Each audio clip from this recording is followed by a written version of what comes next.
What if I told you that the most elegant women in the world live in a country where chewing gum is banned, where a piece of paper can cost more than a luxury car, and where being late is practically a crime? This isn't science fiction. This is Singapore, a place so meticulously engineered that it makes Swiss clockwork look chaotic. But behind the gleaming skyscrapers and world-class cleanliness lies a story that will completely change how you think about what it means to build a perfect society. Today we're diving deep into life in Singapore, the tiny island nation that punches so far above its weight it's almost absurd. Let me start with something that strikes every visitor immediately. The women of Singapore walk through any street in the city and you'll notice it instantly. There's something different about how they carry themselves, how they dress, how they interact with the world around them. Singaporean women embody what I call calculated grace. They've mastered the art of looking polished without appearing overdone. You'll see them in tailored blazers that fit like they were sculpted by angels, paired with perfectly pressed trousers or flowing midi skirts that somehow never wrinkle despite the oppressive humidity. Their makeup is minimal but strategic, enhancing natural features rather than masking them. Every accessory serves a purpose, every color choice is deliberate. But this isn't just about fashion. This is about survival in one of the world's most competitive societies. In Singapore, appearance isn't vanity, it's currency. The country's relentless focus on excellence extends to every aspect of life, and women here have responded by elevating themselves to international standards.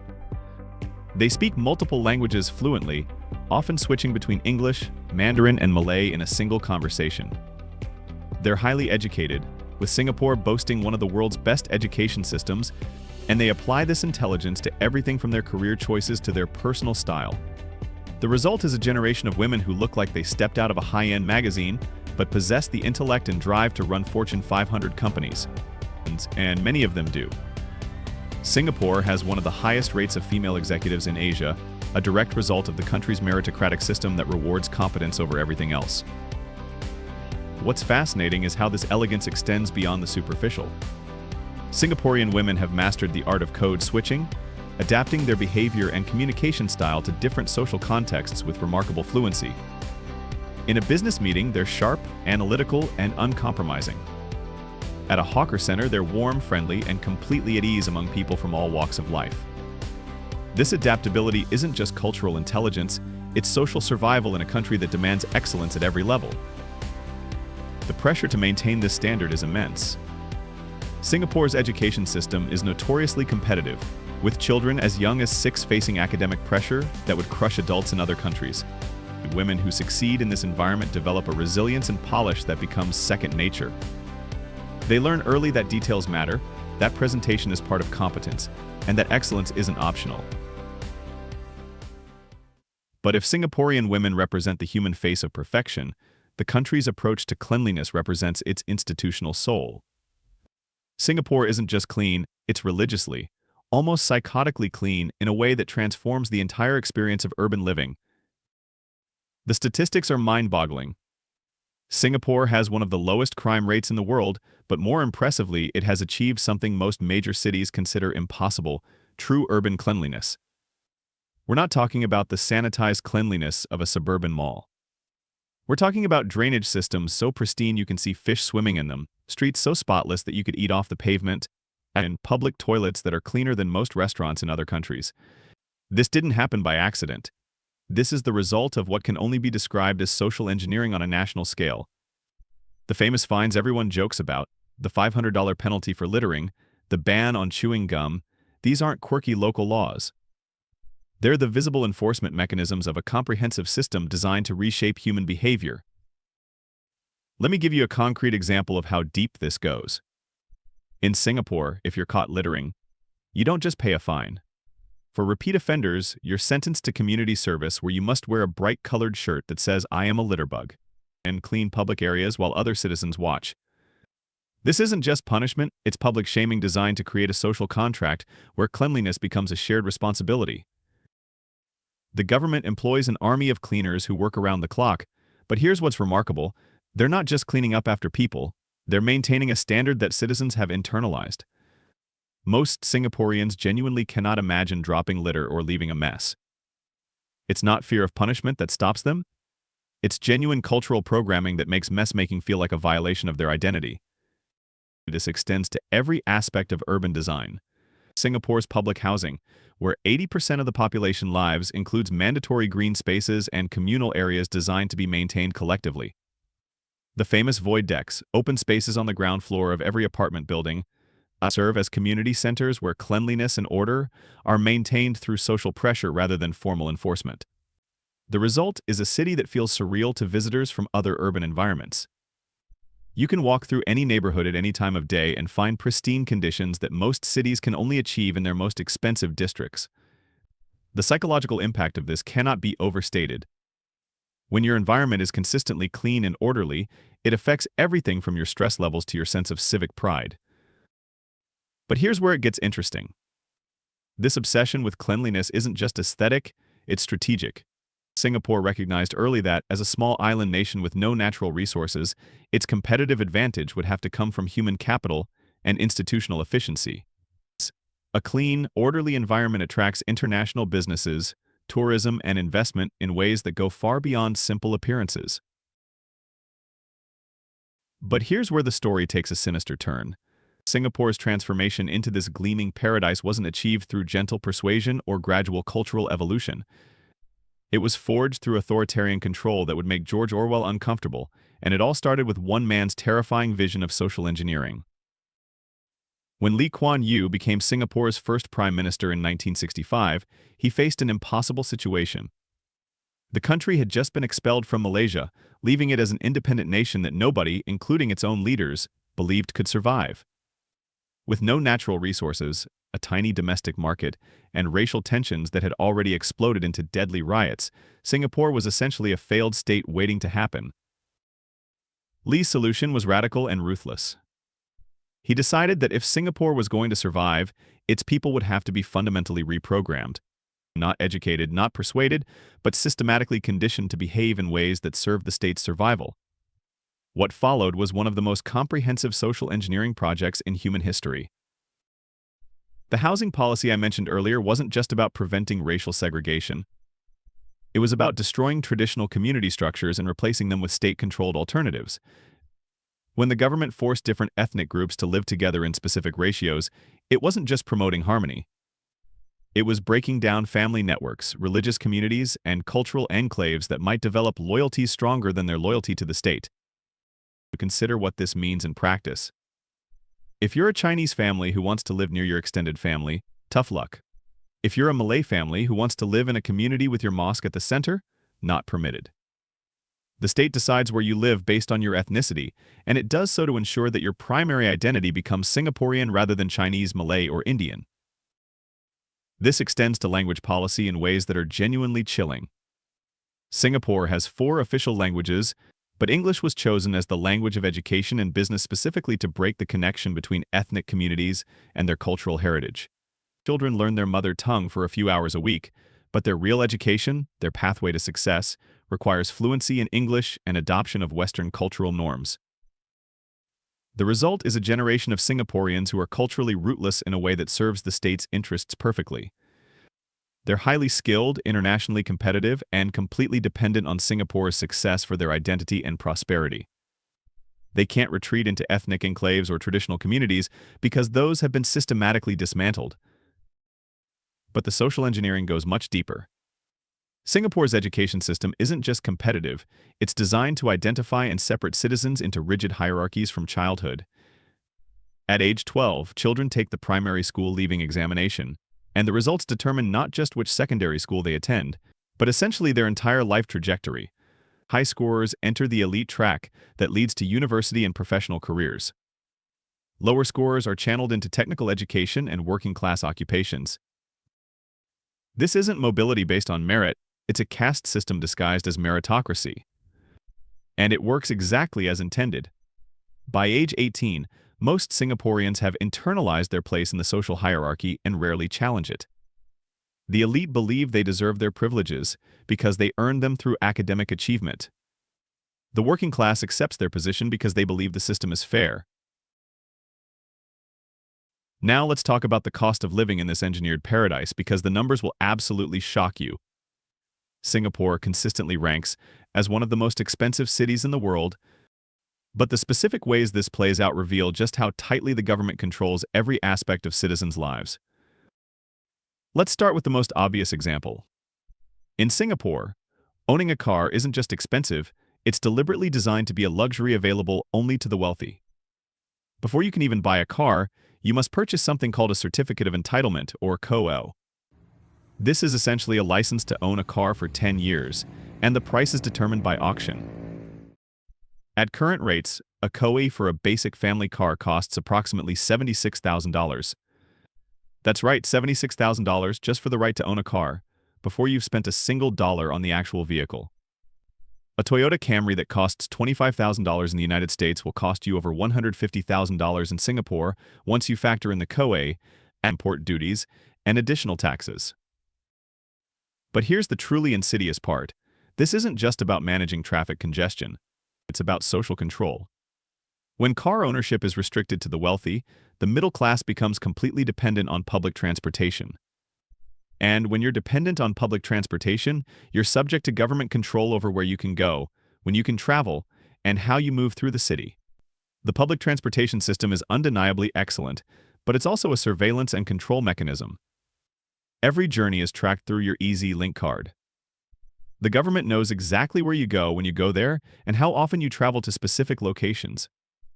This data is used for urban planning, but it also creates a comprehensive database of citizen movement that would be the envy of any authoritarian regime. Housing costs are equally manipulative. The government claims that 80% of Singaporeans live in public housing, making it sound like some sort of social welfare success story. In reality, these HDB flats are only available to citizens, and only through a complex application process that can take years to navigate. Young couples often wait 5 to 7 years to get their first apartment, during which time they're forced to live with family or pay exorbitant rents for private housing. And remember, you're not buying property when you purchase an HDB flat. You're buying a 99-year lease. When that lease expires, the apartment reverts to the government with no compensation to the former owner. This means that most Singaporeans will never actually own real estate. They're perpetual tenants of the state, which maintains ultimate control over their most valuable asset. The psychological impact of this cannot be overstated. When the government controls your housing, your transportation, and your education, you become fundamentally dependent on the state for your quality of life. Questioning the system becomes not just politically dangerous, but economically suicidal. Even basic necessities are subject to government manipulation. Singapore imports almost all of its food, and the government uses this dependence to maintain control over pricing and availability. During the COVID-19 pandemic, when many countries experienced food shortages, Singapore's supplies remained stable, but only because citizens had no choice but to trust government planning completely. But perhaps the most disturbing aspect of life in Singapore is how completely the government monitors its citizens, all while maintaining the facade of a modern, liberal democracy. Singapore has one of the highest densities of surveillance cameras in the world, with an estimated 109,000 cameras monitoring 5.9 million people. That's roughly one camera for every 54 residents. These aren't just passive security cameras. Singapore has implemented facial recognition technology throughout the city, creating a comprehensive database of citizen movements and associations.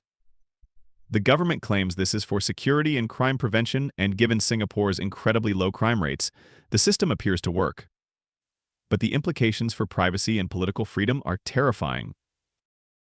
The government uses artificial intelligence to analyze social media posts, monitor online communications, and identify potential dissidents before they become actual threats. Citizens who criticize the government too loudly often find themselves facing defamation lawsuits that can bankrupt them, while those who organize protests without permits face criminal charges. But the most sophisticated form of control isn't technological, it's economic. Singapore has created a system where political compliance is directly tied to financial survival. Government jobs, which offer the best salaries and benefits, require security clearances that can be revoked for political activity. Bank loans, business licenses, and even university admissions are all influenced by your political reputation. The result is a society where self-censorship becomes automatic. Most Singaporeans genuinely believe they live in a free society because they're never directly told what they can't say or do. Instead, They internalize the boundaries through observation and social pressure. It's a form of control so subtle that its victims often defend it. Consider Singapore's approach to media and free speech. There are no formal restrictions on most topics, but newspapers and television stations understand exactly what lines cannot be crossed. Journalists who push too hard against government policies find their work permits revoked, or their publications facing financial pressure through advertising boycotts and regulatory challenges. The internet appears free, but social media companies cooperate with government requests to remove content deemed harmful to racial harmony or national security. Citizens who share controversial opinions online risk prosecution under the Sedition Act or other broadly worded laws that give authorities enormous discretion in determining what constitutes a threat. Even peaceful assembly requires government permission, and that permission is rarely granted for anything that might embarrass the ruling party. The famous Speaker's Corner in Hong Lim Park is often cited as evidence of Singapore's commitment to free expression, but it's actually a perfect example of how the government controls dissent by containing it in a designated space where it can be monitored and neutralized.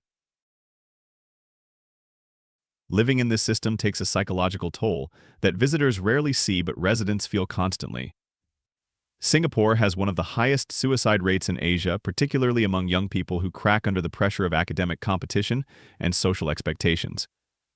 The government rarely discusses these statistics publicly, but mental health professionals report epidemic levels of anxiety, depression, and stress-related disorders.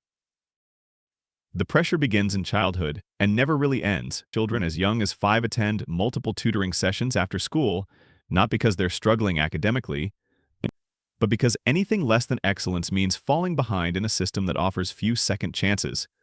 Parents spend enormous portions of their income on supplementary education, creating a parallel shadow education system that operates after regular school hours. The famous kiasu mentality, the fear of losing out, permeates every aspect of daily life. Singaporeans queue for hours for limited-time restaurant promotions, not because they particularly want the food, but because missing out on a deal feels like a personal failure. They sign their children up for activities years in advance, not because the children are interested, but because spots might not be available later. This constant competition extends to adult life in ways that would be comical if they weren't so tragic. Singaporeans compare everything: their children's exam scores, their apartment values, their career progression, even their social media follower counts. The government has successfully created a society where individual worth is measured entirely through external validation and comparative achievement.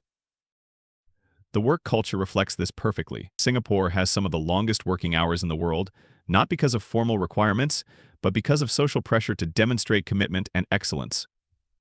Taking vacation time is often seen as a sign of weakness or lack of dedication. Employees regularly work late into the evening, not because they have urgent deadlines, but because leaving on time suggests you're not sufficiently committed to success. Dating and marriage have become strategic enterprises rather than romantic relationships. Singaporean women, despite their elegance and sophistication, often struggle to find partners because the system has created impossible standards for male success. Men feel enormous pressure to achieve financial stability before considering marriage, while women face biological clocks ticking against career advancement requirements. The government has tried to address declining birth rates through financial incentives and matchmaking programs, but they're essentially asking people to have children in a system designed to make child-rearing a competitive nightmare. When having a baby means immediately worrying about primary school admissions and university entrance exams, many rational people choose to opt out entirely. Even leisure activities become competitions. Hawker center queues turn into social status indicators, with longer lines somehow proving that you've discovered the best food. Shopping becomes a form of cultural participation, with specific brands and products marking your position in the social hierarchy. So here's the fundamental paradox of Singapore. It has achieved everything it set out to accomplish, and the results are simultaneously inspiring and deeply disturbing. This tiny island nation has created prosperity, safety, and efficiency that most countries can only dream of. Singaporeans enjoy material living standards that rival the wealthiest nations on earth. The government has eliminated extreme poverty, provided universal healthcare and education, and created opportunities for social mobility that didn't exist 50 years ago. But it has done so by creating a society of beautiful, successful, deeply anxious people who live in constant fear of falling behind. The women who embody such remarkable elegance do so partly because their entire social value depends on maintaining impossible standards. The cleanliness that impresses every visitor exists because citizens have been conditioned to see mess as a moral failing rather than a normal part of human existence. The efficiency that makes everything work so smoothly comes at the cost of spontaneity, creativity, and authentic human connection.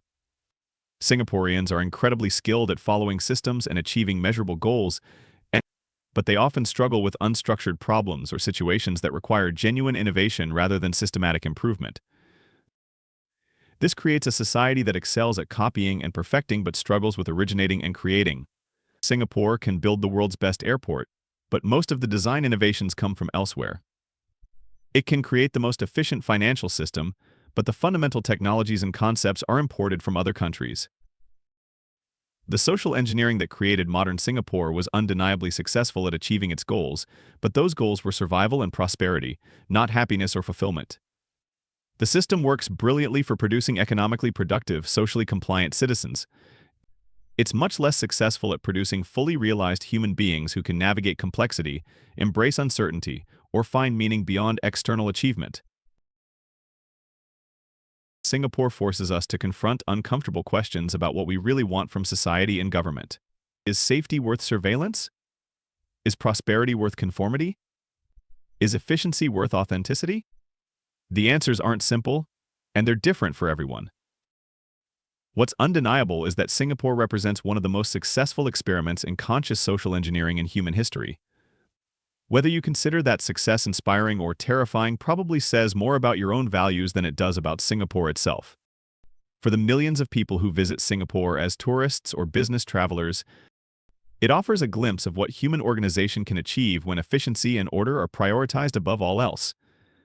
For the citizens who live there, it offers security and opportunity in exchange for a form of freedom that many other societies consider essential to human dignity.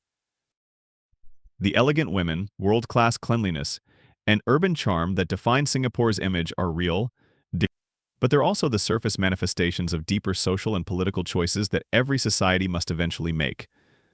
Singapore simply made those choices more consciously and systematically than most places ever dare to attempt. What's your take on Singapore's approach to building the perfect society?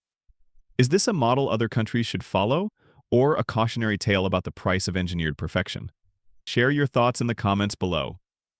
If this deep dive into Singapore's hidden complexities opened your eyes to something new, hit that subscribe button for more videos that look beyond the surface of the world's most fascinating places. And if you want to explore another country where appearances can be deceiving, check out our investigation into the dark secrets behind Switzerland's pristine image. We are so glad you are with us today. Please leave a comment, like the video to support us, and subscribe for more videos. See you soon.